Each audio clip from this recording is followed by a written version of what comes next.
Away series বা বৈশ্বিক টুর্নামেন্টে বাংলাদেশ ক্রিকেটের সাফল্যের গল্পটা হাতে গোনা। দেশের বাইরে খুব আহামরি পারফরমেন্স কখনোই দেখা যায় না লাল সবুজের ক্রিকেটারদের কাছ থেকে। দু একটা যা ব্যতিক্রম, সেখানে দলীয়র চেয়ে ব্যক্তিগত পারফরমেন্সের দুটিটাই চোখে পড়বে সবার আগে। তাই ক্রিকেট টিমের দেশ থেকে যাওয়া কিংবা আসায় কখনোই আলাদা কোনো মাহাত্ম্য থাকে না সমর্থকদের কাছে। মোটামুটি নীরবেই এতদিন চলছিল এই গল্পটা।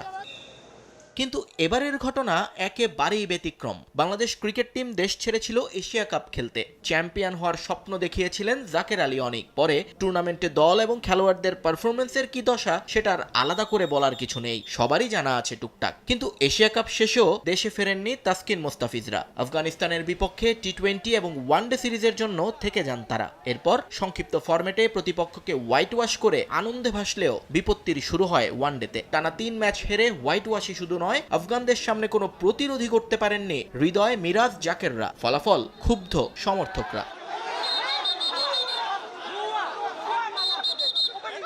তবে সেই ক্ষোভের বহিঃপ্রকাশ এভাবে হবে তা হয়তো স্বপ্নেও ভাবেননি ক্রিকেটার কিংবা বাংলাদেশ ক্রিকেট বোর্ড। বিমানবন্দর থেকে বের হওয়ার সময় সমর্থকদের রোষানলের মুখে পড়েন ক্রিকেটাররা। তাদের গাড়ির পাশে দাঁড়িয়ে ভুয়া ভুয়া স্লোগান দেন জনা 50 মানুষ। শুধু তাই নয়, ক্রিকেটারদের নিয়ে নানা কটূক্তিও করেন তারা। সবচেয়ে বেশি ঝড় বয়ে গেছে তাওহিদ হৃদয় এবং নাইম শেখের উপর দিয়ে। তাদের গাড়িকে শেষ পর্যন্ত ফলো করে দুও দেন সমর্থকরা। পরিবারের সদস্যরা গাড়িতে বসে থাকবার পরও সমর্থকদের হাত থেকে রেহাই মেলেনি তাসকিনের।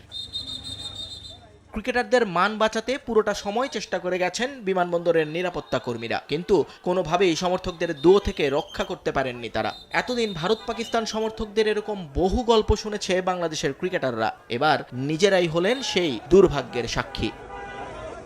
নিয়ন মোহাইমিন, সময় সংবাদ।